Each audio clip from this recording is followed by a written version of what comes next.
بسم اللہ الرحمن الرحیم وَلَقَدْ آتَيْنَا مُوسَىٰ تِسْعَ آیَاتٍ بَيِّنَاتٍ فَاسْأَلْ بَنِی اسرائیل۔ یہاں سے یہ معجزے کے بارے میں ہے جو کافر معجزہ مانگتے تھے آپ صلی اللہ علیہ وسلم سے بار بار، اور پیچھے ہم نے ڈیٹیل کے ساتھ پڑھا کہ انہوں نے کہا کہ ہمارے اوپر آسمان کو ٹکڑے کر کے گرا دے، اللہ تعالیٰ کو اور فرشتوں کو ہمارے سامنے لیا، یا تیرا سونے کا گھر ہونا چاہیے، یا تو آسمان کے اوپر چڑھ جا اور ایک کتاب اتار کر لا۔ اس طرح کے مطالبے انہوں نے کیے، تو اللہ تعالیٰ یہاں پہ فرما رہے ہیں کہ یہ کوئی نئی بات نہیں ہے، ہمیشہ ہر قوم جو ہے وہ اپنے نبی سے یہ مطالبے کرتی رہی۔ اور فرعون جو تھا اس کا بڑا تذکرہ تھا، جیسے آج جو ہے قرآن کے ذریعے پتہ ہے سب کو کہ فرعون ایک گزرا ہے اور اس طرح کا اس کے ساتھ معاملہ ہوا ہے۔ اسی طرح اہل کتاب جو یہودی تھے ان کو بھی معلوم تھا، کیونکہ فرعون انہوں نے ہی تو مقابلہ کیا تھا فرعون کا، یعنی حضرت موسیٰ علیہ السلام کے ساتھ مل کے فرعون کو شکست جو دی تھی، وہ یہودی جو کہ اس وقت نیک لوگ تھے اور اللہ تعالیٰ کے نبی کے ساتھی تھے، تو انہوں نے اس کا مقابلہ کیا تھا، تو اس وجہ سے ان کو بڑی ڈیٹیل سے پتا تھا فرعون کا واقعہ۔ تو اللہ تعالیٰ نے اسی کا تذکرہ فرمایا کہ ہم نے موسیٰ کو بھی 9 واضح معجزات دیے تھے، جن میں سے عصا اور ید بیضا کا تذکرہ اکثر آتا رہتا ہے، یعنی وہ لاٹھی جو سانپ بن جاتی تھی اور آپ اپنا دست مبارک جب بغل میں دبا کر واپس کھینچتے تھے تو چمکدار ہو جاتا تھا۔ اس کا تذکرہ تو قرآن کریم میں جگہ جگہ آیا ہے۔ اس کے علاوہ کچھ معجزات ایسے تھے جو فرعونیوں کے اوپر عذاب کی صورت میں آئے تھے، یعنی حضرت موسیٰ علیہ السلام کا تو وہ معجزہ ہوتا تھا، لیکن فرعونیوں کے لیے وہ عذاب بن جاتا۔ مثلا ان کے اوپر جوؤں کا عذاب آ گیا، ان کی ہر چیز میں صرف سر کے اندر نہیں بلکہ برتنوں میں بھی جوئیں پائی جاتی تھیں، اور پھر جب وہ آ کے حضرت موسیٰ علیہ السلام کے آگے دعا کا کہتے، گڑ گڑاتے، تو اللہ تعالیٰ ان کی وہ مصیبت دور کر دیتے۔ اس طرح گویا کہ معجزہ ثابت ہو جاتا کہ یہ نبی ہیں اور ان کی دعا سے ہماری تکلیف دور ہو سکتی ہے۔ اور پھر مینڈکوں کا عذاب ان کے اوپر آ گیا، مینڈک جو ہیں وہ ان کے اوپر مسلط کر دیے گئے، وہ بھی اسی طرح ان کے کھانے پینے کی چیزوں کے اندر گھسے ہوئے ہوتے، اور پھر یہ دوڑتے دوڑتے حضرت موسیٰ علیہ السلام کے پاس آتے اور آپ سے کہتے کہ اگر اب یہ عذاب دور ہو گیا تو ہم تجھ پہ ایمان لے آئیں گے، لیکن جیسے ہی عذاب دور ہوتا تو یہ فوراً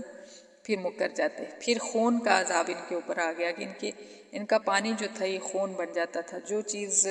منہ کی طرف لے کے جاتے وہ خون کی ہو جاتی۔ تو اس طرح سے ان کے اوپر مختلف عذاب آئی۔ انشاءاللہ ہم پڑھیں گے سورۃ مائدہ میں، شاید یہ سورہ اعراف میں ہے، سورہ اعراف میں یہ انشاءاللہ ہم پڑھیں گے۔ تو یہ 9 معجزات اللہ تعالیٰ فرماتے ہیں کہ ہم نے فرعون کے پاس بھیجے تھے اور موسیٰ کو دیے تھے۔ فصل بنی اسرائیل، اور اگر اس کی تصدیق کرنی ہے تو یہودیوں سے مدینہ میں جا کے پوچھ لو، اس کی تصدیق کر لو، اور جو ان کے سچے علماء ہیں وہ قرآن کریم کی تصدیق کریں گے کہ واقعی ایسا ہوا تھا۔ اذ جاءہم، جب موسیٰ ان کے پاس آئے، فقال لہ فرعون، تو فرعون نے ان سے کیا کہا؟ فرعون نے کہا انی لأظنک یا موسیٰ مسحورا، مجھے لگتا ہے موسیٰ تجھ پہ جادو کر دیا گیا ہے۔ وہی جملہ جو کفار مکہ نے نبی علیہ السلام کے بارے میں بولا تھا۔ تو اللہ تعالیٰ یہ دہرا کے بتا رہے ہیں کہ ایسا نہیں ہے کہ مکہ والے ہی صرف جو ہیں یہ والا سلوک کر رہے ہیں نبی کے ساتھ، بلکہ پہلے لوگوں نے بھی اپنے نبیوں کے ساتھ یہ سلوک کیا، اور پھر جو پہلے لوگوں کے ساتھ ہوا، جو انجام ان کا ہوا، وہی انجام مکہ والوں کا بھی ہوگا اگر یہ باز نہ آئے تو فرعون نے جب کہا کہ اے موسیٰ تو سحر زدہ ہے، تجھ پہ تو جادو کر دیا گیا ہے، تو موسیٰ علیہ السلام نے اس کے جواب میں کیا بولا؟ قال لقد علمت ما انزل هؤلاء الا رب السماوات والارض بصائر۔ حضرت موسیٰ علیہ السلام نے فرمایا کہ اے فرعون، تو بڑا ظالم ہے، تو اچھی طرح سے جانتا ہے کہ یہ معجزات جو ہیں نا، یہ آسمانوں اور زمینوں کے رب نے ہی بھیجے ہیں، یہ میں نے نہیں اتارے۔ اچھا، فرعون جو تھا وہ بذات خود جانتا تھا کہ میں فراڈیا ہوں، میں فراڈ کر رہا ہوں لوگوں کے ساتھ، اور جو کوئی فراڈ کر رہا ہوتا ہے وہ اپنی ذات میں خود جانتا ہوتا ہے کہ میں فراڈ کھیل رہا ہوں، اگرچہ لوگ جو ہیں وہ ہو جاتے ہیں، اس کے فراڈ میں پھنس جاتے ہیں اور اس کے پیروکار بن جاتے ہیں۔ ایسے ہی ایک واقعہ جو ہے تاریخ کی کتابوں میں آتا ہے کہ ایک دفعہ ان کے دریا کا پانی جو تھا خشک ہو گیا، تو فرعون کو ظاہر فرعون کہتا تھا انا ربکم الاعلی، میں تمہارا سب سے بڑا رب ہوں، یعنی اور بت بھی بنائے ہوئے تھے، گائے کی بھی پوجا کرتے اور مختلف چیزوں کی پوجا کرتے، تو کہتا ہے ان سب میں سے بڑا رب میں ہوں، تو اپنے آپ کو اس نے رب کہلوانا شروع کر دیا۔ تو پانی ختم ہو گیا ان کا، اور قوم جو تھی وہ پریشان ہوئی اور فرعون کے پاس آئی اور انہوں نے کہا کہ ہمارا رب ہے، ہمیں پانی دے۔ تو اس نے جا کے کہا جاتا ہے کہ دریا کے اندر، سمندر کے اندر کھڑے ہو کے یہ کہا باقاعدہ کہ میرے رب تو جانتا ہے کہ میں رب نہیں ہوں، اور رب تو ہی ہے اور تو ہی یہ سسٹم چلا سکتا ہے، تو اس لیے تو پانی جاری کر دے، پانی جو ہے لوگوں کے لیے عطا فرما دے۔ اور اس طرح اس نے اللہ تعالیٰ کو پکارا جا کے، اور اللہ تعالیٰ نے، ظاہر ہے کہ اللہ کا تو وہ بندہ ہی تھا، اللہ تعالیٰ تو سب کی سنتے ہیں، ہر کسی کو دیتے ہیں، چاہے کوئی گناہ گار ہو، کافر ہو، تو اللہ تعالیٰ نے جو ہے اس طرح سے وہ پانی جاری کر دیا ان کا۔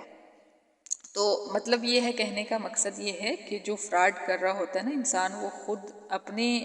اندر خوب اچھی طرح سے جانتا ہوتا ہے کہ میں فراڈ کر رہا ہوں، لوگوں کی بیوقوفی ہوتی ہے یا ان کا بھول پن ہوتا ہے کہ وہ پھنس جاتے ہیں ان کے فراڈ کے اندر۔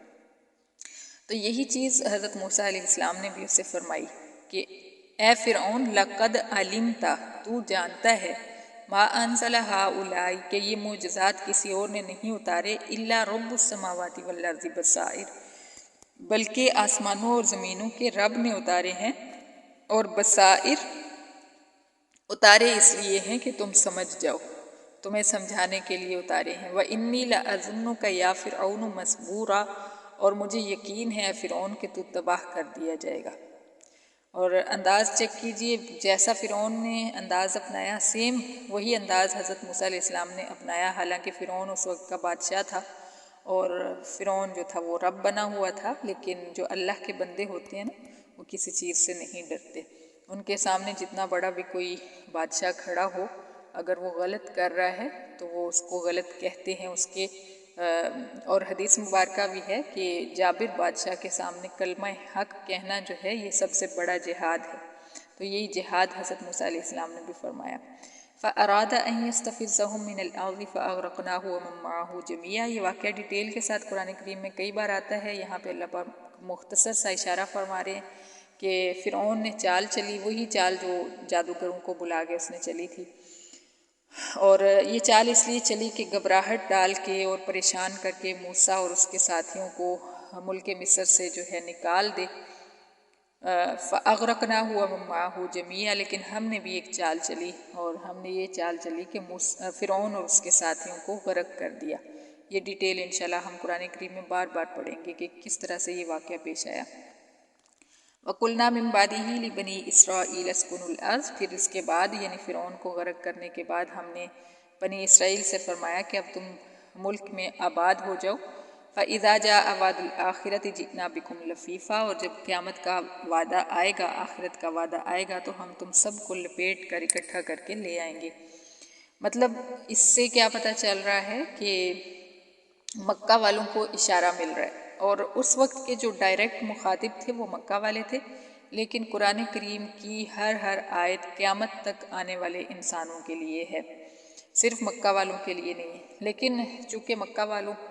کی طرف قرآن آ رہا تھا اس وقت، تو زیادہ تر مخاطب انہیں کو کیا جا رہا ہے۔ تو اللہ تعالیٰ یہاں پہ فرما رہے ہیں کہ ہم نے بنی اسرائیل کو فرمایا کہ اب تمہارا دشمن جو ہے ہلاک ہو چکا ہے، اب تم زمین میں آباد ہو جاؤ اور ہمارے فرما بردار بن کر زندگی گزارو، اور جب قیامت کا وعدہ آئے گا تو ہم تم سب کو لپیٹ کر لے آئیں گے۔ گویا کہ یہ سارے انسانوں کے لیے یہی حکم ہے کہ آج ہمارے لیے یہ حکم ہے، اور تب مکہ والوں کے لیے اور سارے مسلمانوں کے لیے یہ حکم تھا کہ اللہ تعالیٰ کے فرما بردار بن کے رہیں، اور زمین سے امن امان کے ساتھ زمین میں رہیں، پھر جب قیامت کا دن آئے گا تو ہم تم سب کو لپیٹ کر واپس اپنے پاس بلا لیں گے، لے آئیں گے۔ صدق اللہ العظیم۔